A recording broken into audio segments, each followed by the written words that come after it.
Hi guys, मेरा नाम है साहिल खन्ना और सभी को हैप्पी दिवाली। और भाई दिवाली वाले दिन ऑफिस में पूजा के लिए आया हुआ था तो मैंने सोचा न्यूज़ भी शूट कर लेता हूँ।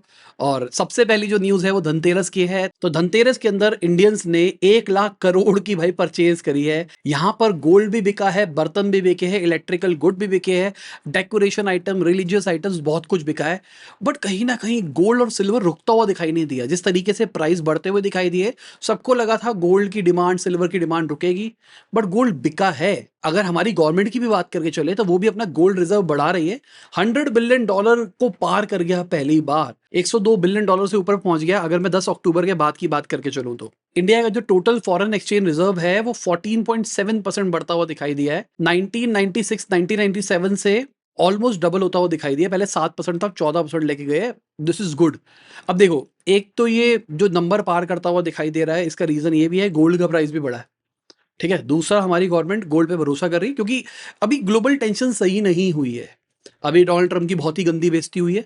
उन्होंने बोला था भाई पीस एग्रीमेंट, हमने लड़ाई रुकवा दी है, फिर लड़ाई बढ़ती हुई दिखाई दे रही है। इसके अलावा रिलायंस के भाई दिवाली वाले नंबर आए हैं। Q2 का रेवेन्यू 10% बढ़ता हुआ दिखाई दिया ओवरऑल रिलायंस का। यहाँ पर अगर आप चार्ट के अंदर देखोगे तो आपको समझ में आएगा। नेट प्रॉफिट 14.3% बढ़ा है, रेवेन्यू फ्रॉम ऑपरेशंस भी 10% बढ़ा है। नेट डेट अगर देखा जाए थोड़ा सा बढ़ता हुआ दिखाई दिया है। कंपनी ने अपने केपेक्स को भी बढ़ाया है और इस चक्कर में कंपनी का एबिटा भी बढ़ता हुआ दिखाई दिया, जो कि एक अच्छी चीज है। इसके अलावा जियो के नंबर्स की बात करके चले तो जियो भी भाई इंप्रूवमेंट की तरफ दिखाई दे रहा है। आरपू इनका 4.8% बढ़ता हुआ दिखाई दिया है। एवरेज बंदा जियो के ऊपर ₹211 खर्च करता है। डेटा कंजम्पशन की बात करके चले वो बढ़ता हुआ दिखाई दिया है। एबिटा मार्जिन इंप्रूव होता हुआ दिखाई दिया है, एबिटा इंप्रूव होता हुआ दिखाई दिया है।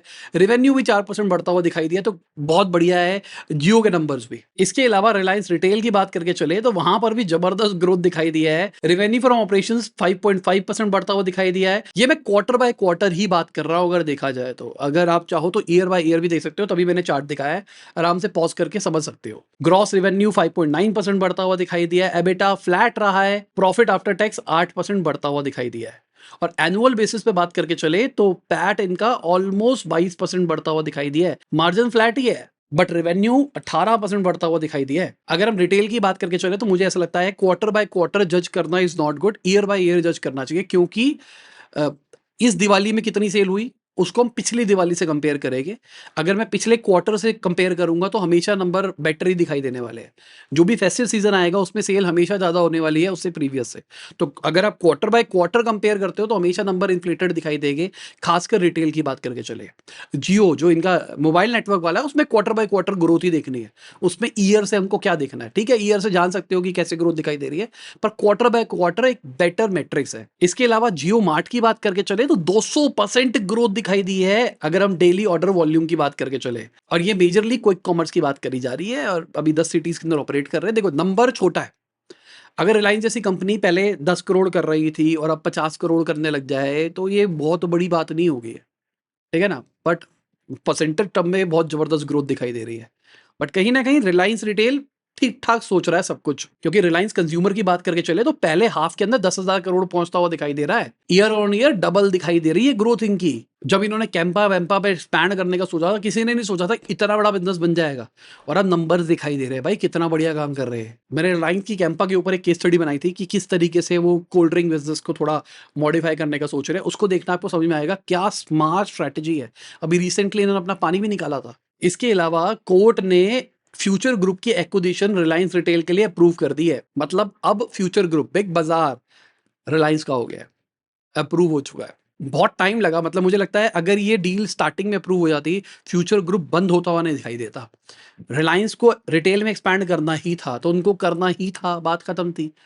तो उन्होंने भाई फ्यूचर ग्रुप को खरीदा। उसके बाद में अमेजोन वालों ने टांग अड़ा दी कि भाई नहीं नहीं, मेरे पास ऑफर था, मेरे को सबसे पहले पूछना चाहिए था, ये वो। बट उसके चक्कर में वो डील रुक गई। तो कंपनी के इतने ज्यादा एक्सपेंसेस थे, कोविड का हिट उन पे ऑलरेडी लगा हुआ था।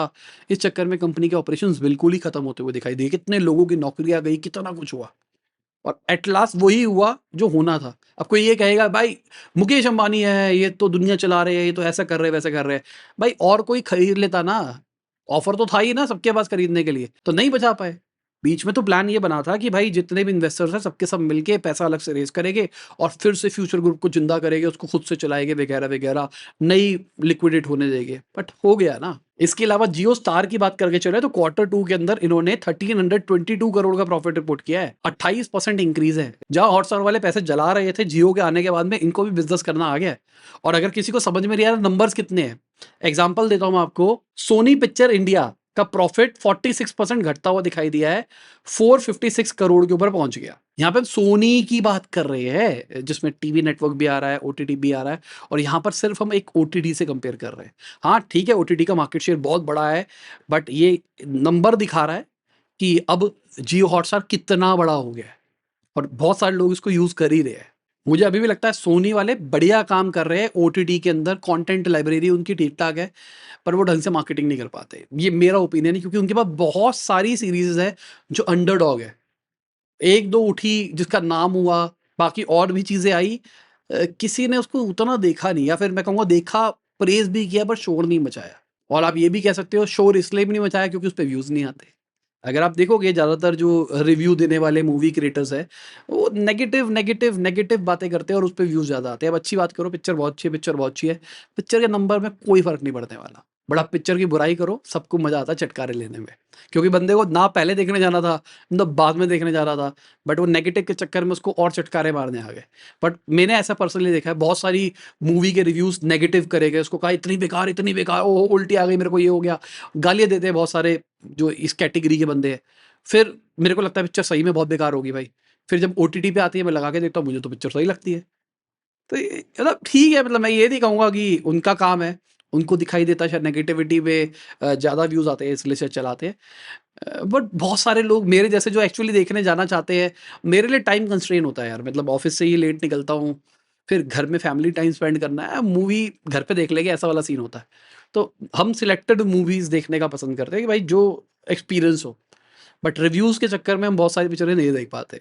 बाकी भाई वीडियो में आगे जाने से पहले आपको याद दिलाना चाहूँगा, आपने लाइक का बटन नहीं दबाया, दिवाली में पटाखे वगैरह खोलने में, फोड़ने में बिज़ी मत हो जाना, लाइक वाइक भी कर देना, शेयर-वेयर भी कर देना। दिवाली वाले दिन आपको न्यूज़ मिल रही है, बड़ी बात है। बाकी ज़रूरी नहीं है कि आपको दिस कमिंग वीक मिलेगी। 90% चांसेस है कि शायद न्यूज़ ही उतनी नहीं आएगी कि हम न्यूज़ बना पाएँ, तो इसलिए भी फ्रीक्वेंसी कम हो जाती है। हमेशा दिवाली वीक में न्यूज़ कम होती है, इसलिए हम नहीं बनाते हैं। तो ट्राई करेंगे, बने आएगी, बनाने का मन करेगा, टाइम मिलेगा तो बना दूँगा। मतलब मान के चलो थोड़ा-सा मैं भी फैमिली टाइम स्पेंड करूँगा, आप भी करो, मैच भी देखो, देखो कितना बुरा हाल हो रहा है इंडिया का। इसके अलावा अडानी ग्रुप की बात करके चले तो वो आरसीबी को खरीद सकते हैं भाई। अभी कुछ टाइम पहले खबर निकल के आई थी कि आरसीबी की जो कंपनी है, जो उसको चला रही है, वो कुछ शेयर्स को लिक्विडेट करने का सोच रही है। अब सुनने में आ रहा है शायद पूरा एक्विजिशन भी हो सकता है, अडानी ग्रुप खरीद सकता है। मतलब मुकेश अंबानी एक चलाएँगे, अडानी ग्रुप एक और चलाएगा। क्रिकेट का क्या होगा, लेट्स सी। बाकी एक अंदर की खबर निकल के आई थी, कहीं पे मैंने पढ़ा था कि विराट कोहली प्लान कर रहे हैं आईपीएल से भी रिटायर करने का। अगर ये कहानी सच है और इनको आरसीबी वालों को पता है, तो क्या ये एक बिज़नेस स्ट्रैटेजी नहीं है ये करने का? समझने की कोशिश करो ना, मतलब मुझे लगता है आरसीबी की बहुत बड़ी वैल्यू विराट कोहली है। अब अगर विराट कोहली आरसीबी को छोड़ देंगे, आरसीबी को नहीं छोड़ेंगे मतलब वो क्रिकेट खेलना ही छोड़ देंगे टी20 के अंदर, आईपीएल खेलेंगे ही नहीं, तो ब्रांड वैल्यू घटेगी और वैल्यूएशन घटती हुई दिखाई देगी। इसके अलावा डीमार्ट की बात करके चले तो उनके फाउंडर इन्वेस्ट कर रहे हैं 100 करोड़ रुपया लेंसकार्ट के अंदर। सारे पैसे खुद नहीं डाल रहे हैं, बेसिकली वो भी इन्वेस्ट कर रहे हैं। इसके अलावा एसबीआई म्यूचुअल फंड भी डाल रहा है। ये जो पैसा आने वाला है ये सेकेंडरी शेयर बाय के अंदर आने वाला, मतलब कोई अपने शेयर्स बेच रहा है, अपने कुछ पैसे लिक्विडेट करना चाहता है बस। तो यहाँ पे वो जो पैसा आएगा वो कंपनी की तरफ नहीं जाएगा। बाकी कहीं न कहीं इनका ग्रॉस मार्जिन 500 बेसिस पॉइंट मतलब 5% से इम्प्रूव होता हुआ दिखाई दिया है। 69% पे जाता हुआ दिखाई दिया है। ऑपरेशनली एफिशिएंट हो रहे हैं, बहुत कुछ अच्छा कर रहे हैं और आईपीओ भी निकालने वाले हैं। अब यही तो गेम है यार, क्या है इट्स ऑल पीआर। आप पैसा खर्च कर रहे हो ताकि आपके बारे में अच्छी बातें हो और सब कुछ अच्छा दिखाई दे, एक अच्छी प्रोजेक्शन दिखाई दे, उसके बाद ताकि आप आईपीओ पे अच्छा इनकैश कर सको। पता नहीं। इसके अलावा मीशो की बात करके चले तो वो भी भाई आईपीओ निकालने वाले हैं। सेबी ने $800 मिलियन का अप्रूवल दे दिया है। मीशो वालों ने 2024 के अंदर 7,615 करोड़ का रेवेन्यू रिपोर्ट किया था, जहां पर 305 करोड़ का लॉस था। उसके बाद फाइनेंशियल ईयर 25 के अंदर ये ऑलमोस्ट 4000 करोड़ के लॉस के ऊपर जाता हुआ दिखाई दिया। अब देखा जाए तो नंबर्स तो बहुत बेकार दिखाई दे रहे हैं, बट ये जो लॉसेस बढ़े थे ये इसलिए थे क्योंकि इन्होंने अपनी कंपनी को इंडिया में माइग्रेट किया था। इंडिया में माइग्रेट करने का रीजन ये था क्योंकि आईपीओ निकालना था। तो आईपीओ का अप्रूवल आ रहा है। मैंने इसके ऊपर भी केस स्टडी बनाई थी मीशो के ऊपर, और मैंने बताया था कि किस तरीके से स्मार्टली खेल रहे हैं, इनकी क्या स्ट्रैटेजी है। इनको ई कॉमर्स कंपनी नहीं समझना चाहिए। जो लोग सोचते हैं ई कॉमर्स कंपनी ओनली है, उनको भी नहीं पता है क्या कर रहे हैं। बाकी लीशियस की बात करके चले तो उन्होंने फाइनेंशियल ईयर 25 के अंदर 163 करोड़ का लॉस रिपोर्ट किया है भाई। अब यहाँ पे मजे की बात क्या है, कंपनी ने फाइनेंशियल ईयर 25 में रीबाउंड किया है। 16% ऑपरेशनल स्केल इनका इंप्रूव होता हुआ दिखाई दिया है, क्योंकि अगर फाइनेंशियल ईयर 24 की बात करके चले तो उस टाइम पे कंपनी का रेवेन्यू घटता हुआ दिखाई दिया था। और रीजन क्या था, उनकी ओमनी चैनल स्ट्रैटेजी का। अब लेट्स सी क्या होता है इनका आने वाले टाइम के अंदर। आईपीओ तो सभी को निकालना है भाई, बस देखना ये है कब निकालना है। अगर हम ज़ेप्टो की बात करके चले तो अभी सितंबर के महीने के अंदर 200 एम्प्लॉइज को उन्होंने निकाला है। और मेजरली अगर देखोगे तो ground operation, customer support, invoice payment, replenish या ज़ेप्टो कैफे वाली टीम से निकाले गए हैं लोग। ज़ेप्टो कैफे चलो समझ में आता है क्योंकि ज़ेप्टो कैफे इनका प्रॉफिटेबल वेंचर नहीं था, बहुत ज़्यादा दिक्कतें आ रही थी, इस चक्कर में उन्होंने उसको बंद किया। तकरीबन 45 से 50 आउटलेट को उन्होंने बंद किया था, जहाँ पे इनके डेली ऑर्डर्स थे जो ज़ेप्टो कैफे से आ रहे थे वो भी रुकते हुए दिखाई दिए, क्योंकि नंबर ऑफ जो साइट्स थी वो कम होती हुई दिखाई थी।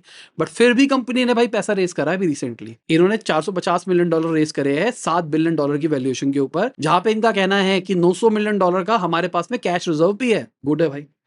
बाकी बायजूस के जो एक्स सीईओ है उन्होंने अपनी नई एडटेक स्टार्टअप शुरू कर दी है, जो कि एआई पावर्ड ऑनलाइन लर्निंग के ऊपर होने वाले हैं। बहुत सारे स्कूल्स के साथ दिल्ली के अंदर, बेंगलुरु के अंदर उन्होंने पार्टनर किया है, ताकि स्कूल से ही अपने बिजनेस को और ज्यादा तेजी से ग्रो कर सके। ये जो प्लेटफॉर्म है ये ऑनलाइन लाइव क्लासेस देता है 6 स्टूडेंट तक, जहां पर बच्चों के हिसाब से उनको पढ़ाया जाता है। मतलब मुझे लगता है कि एआई हर एक चीज पे चिपका के ना बस आजकल बेचा जा रहा है, कि मतलब एक स्टिकर बन गया है, कोई भी आइडिया आया उस पे एआई लगा दो और वो लगेगा लोगों को ओहो बढ़िया है। तो इसके अलावा होटल और ऑनलाइन ट्रैवल पोर्टल्स की बात करके चले तो वो जीएसटी के रडार में आ रहे हैं। बेसिकली गवर्नमेंट ने जो 7,500 रुपए से नीचे के होटल्स है उनके ऊपर जीएसटी कम किया है।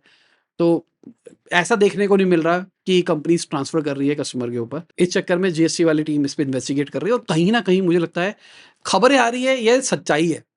क्योंकि कभी हम सुनते हैं कि वो गाड़ियों के ऊपर कर रहे हैं, कभी सुनते हैं कि एफएमसीजी प्रोडक्ट के ऊपर कर रहे हैं, फिर सुनने में आता है नहीं नहीं भाई एफएमसीजी तो हो गया, फिर खबर निकल के आती है ई कॉमर्स कंपनी है, फिर क्विक कॉमर्स कंपनीज है, फिर अब ये भी आ रहे हैं। तो कहीं ना कहीं मुझे लगता है कि ये हवा क्रिएट करने का सीन हो सकता है। बाकी हार्वर्ड ने यूएस को एक्सपोज कर दिया है, मान के चलो।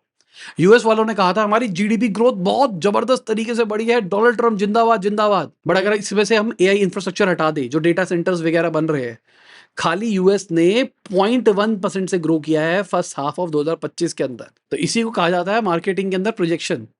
आप ऐसी चीजें प्रोजेक्ट कर रहे हो जिससे लग रहा है कि भाई वाह, जो डोनाल्ड ट्रम्प ने अभी बहुत सारे सैंक्शंस लगाए, ये किया वो किया, उससे बहुत ही पॉजिटिव रिजल्ट आ रहा है। मेरे लिए भी शॉकर था जब इनके यूएस के डेटास निकल के आए थे, इनकी जीडीपी ग्रो हो रही है, ये हो रहा है। बट जब ये डेटा निकल के आया ना तब समझ में आया हाँ भाई टाटा फिशी थी। बाकी माइक्रॉन की बात करके चले तो चाइना से जा रहे हैं भाई सर्वर, उसको चिप नहीं प्रोवाइड करेंगे चाइना के अंदर। कहीं ना कहीं जो यूएस रिटेलिएशन कर रहा है चाइना के ऊपर, उसी का पार्ट होने वाला है, जहां पर ये अपनी चिप्स प्रोवाइड नहीं करेंगे। मत करो भाई, ऐसा लगता है क्या पता चाइना ग्रो ही ना कर पाए। अगर हम अलीबाबा की बात करके चले तो अलीबाबा ने एक टेक्निक रिलीज करी है, मतलब उसको यूज कर रहे थे, टेस्ट कर रहे थे बहुत टाइम से, जिसके हिसाब से एनवीडिया की जो यूजेस है उनके डेटा सेंटर्स के अंदर वो 82% से घटती हुई दिखाई दी है। पिछले 3 महीने में अलीबाबा क्लाउड के अंदर इसको टेस्ट किया गया, जहां पर एक स्टैक बनाया गया, जहां पर मल्टीपल सिस्टम्स लगाए गए, जहां पर प्लानिंग करी गई कौन सा लोड किसके ऊपर डाला जाए, जिसकी वजह से एनवीडिया के ऊपर लोड कम आया। एक जीपीयू मल्टीपल मॉडल्स को भी इकट्ठा साइमल्टेनियसली काम करता हुआ दिखाई दे रहा था। बेसिकली ये मान के चलो ना, एक जीपीयू के साथ में एक जोड़ दिया, एक जोड़ दिया, एक जोड़ दिया, ऐसे जोड़ के आपने एक हाइब्रिड सिस्टम बना दिया और वो सारा का सारा काम कर रहा है। ये हुआवे वालों ने भी रिलीज किया था। तो यूएस सोच रहा है कि चाइना के ऊपर रिस्ट्रिक्शन लगा के उनको दबा देगा। मुझे लगता है चाइना 2050 में जी रहा है। इसके अलावा एप्पल वालों ने आईफोन 17 एयर की प्रोडक्शन कम कर दी है भाई। बिक ही नहीं रहे, कौन खरीदेगा। मतलब ठीक है शोशा दिख रहा था, पर मुझे तो समझ में नहीं आया था। मैंने उस टाइम पे भी बोला था एप्पल रिलीज के अंदर, मुझे समझ में नहीं आया। बहुत पतला फोन है, मैं तो भाई आईफोन का प्रो बट्टा यूज कर रहा हूँ। ऑल्दो कुछ है नहीं इस फोन के अंदर। अब सोचा गया था एप्पल इंटेलिजेंस ये कर देगा वो कर देगा, वैसा कुछ हुआ नहीं। तो उसके अंदर भी क्या हो जाएगा। टशन के लिए पतला फोन यूज करना है, क्या करेगा पतले फोन का। इसके अलावा जापान की बात करके चले तो वो ओपन एआई को कह रहे हैं कि जो हमारी एनिमी है, जो महंगा है, उन सबको कॉपीराइट से हटा दो। ओपन एआई वालों ने सोरा मॉडल जब रिलीज किया उसके अंदर एक बहुत ही बढ़िया चीज करी। उन्होंने बोला कि अगर आपको लगता है आपका कॉपीराइटेड मटेरियल ना यूज हो तो आप हमको बोलो, हम हटा देंगे आपका। बट ये तो उल्टी बात हो गई ना। एक्चुअली अगर आप चाहते हो कि आपका मॉडल यूज़ किया जाए, एआई के अंदर कोई जनरेट कर सके, तब आप अलाउ करो। यहाँ पर इन्होंने कहा कि भाई अब आप ऑप्ट आउट करो, हमारे को आपको बाय डिफ़ॉल्ट ऑप्ट इन कर दिया है। तो ये स्ट्रैटेजी पहले फेसबुक भी किया करता था और उनको बहुत क्रिटिसाइज़ किया जाता था। ओपन एआई ने भी की है और जापान गवर्नमेंट पोलाइटली बोल रही है कि भाई हमारे हेरिटेज का पार्ट है, इसको प्लीज़ दूषित मत करो। अब लेट्स सी ओपन एआई वाले क्या करते हैं। इसके अलावा चैट जीपीटी वालों की ग्रोथ स्टैग्नेंट होती हुई दिखाई दे रही है। जो एकदम बूम आया था ना, अब मेरे हिसाब से वो बूम ने एक लेवल अचीव कर लिया है, इसलिए ग्रोथ उस लेवल पे दिखाई नहीं दे रही। अगर आप ये चार्ट देखोगे तो आपको समझ में आएगा कि भाई इनका जो डेली एक्टिव यूजर काउंट है वो घटता हुआ दिखाई दे रहा है। मतलब फ्लैटनिंग हो रहा है, जहां पर ग्रोथ दिखाई दे रही थी वहां फ्लैट हो रहा है। जिनको डाउन नहीं पता क्या होता है डेली एक्टिव यूजर, मतलब कितने लोग जो डेली आते हैं आपके ऊपर। डेली आप आइडियली बिजनेस के अंदर ये चाहते हो कि ज़्यादा से ज़्यादा लोग आते जाए आते जाए आते जाए। तो अगर डेली एक्टिव यूजर घट रहा है, दिस मीन्स ऐप में दम नहीं है, स्टैग्नेंट हो रहा है। और इंस्टॉल्स उतने ही है, मतलब मान के चलो आज मेरे पास में 100 यूजर्स है और डेली एक्टिव यूजर इज 100, तो मतलब प्रोडक्ट इज वेरी गुड। अब वीकली एक्टिव यूजर क्या होता है कि कितने लोग एक हफ्ते तक रुके, 7 डे भी कह सकते हो अब इसको। तो मेरे पास 100 इंस्टॉल है। वीकली एक्टिव यूजर का मतलब क्या हुआ, पहले दिन तो थे 100 के 100, पर 7वें दिन तक कितने रह गए, मान के चलते 50 रह गए। तो मतलब ये दिस इज 50 बंदे एक हफ्ते के बाद भी रिटेन रह रहे हैं। अब इसके बाद होता है 30 डे, जिसको आप मंथ भी कह सकते हो, दाऊ वर्सेस माऊ। तो उसमें क्या होता है, डेली एक्टिव यूजर 100 ही है, मंथली अभी मान लो 20 है। तो हम ये मान के चल रहे हैं कोई बंदा अगर आ जाता है तो 1 महीने तक 20 यूजर्स टिके रहते हैं। और ऐसा माना जाता है कि अगर 1 महीने तक कोई कॉन्स्टेंटली यूज कर रहा है तो वो रुका रहेगा। इसके अलावा रिटेनिंग यूजर्स भी देखा जाता है कि किसी ने आज सब्सक्रिप्शन ली तो वो कितने टाइम के बाद में चर्न होते हैं। मतलब एवरेज मेरे प्लेटफॉर्म के ऊपर 1000 बच्चे आते हैं, जिसमें से 500 बच्चे कोर्स लेते हैं। This is my conversion rate, ठीक है। 500 बच्चे कोर्स लेते हैं और उस 500 में से 6 महीने तक बच्चे कॉन्स्टेंटली पैसा देते रहते हैं। 6 महीने तक वो टिके रहते हैं, 6 महीने के बाद एवरेज चले जाते हैं। तो यहाँ पर मुझे पता लगता है कि मेरे को मार्केटिंग पे कितना स्पेंड करना है। थोड़ा टेक्निकल हो रहा है। मैं कैग बाय एलटीवी वाली वीडियो बनाई थी, वो दे देता हूँ आपको, वो देख लेना। उसमें पूरा डिटेल में समझा रखा है ये कंसेप्ट होता क्या है, क्योंकि शायद सबके लिए जरूरी नहीं है। बाकी इसी के साथ में हमारी आज की वीडियो खत्म होती है। Happy Diwali once again. Bye, good night, शब गुड हाफिज, गुड मॉर्निंग, गुड आफ्टरनून, जब भी वीडियो देख रहे हैं। जय हिंद, वंदे मातरम। दुआ में याद रखना, जय हिंद, वंदे मातरम।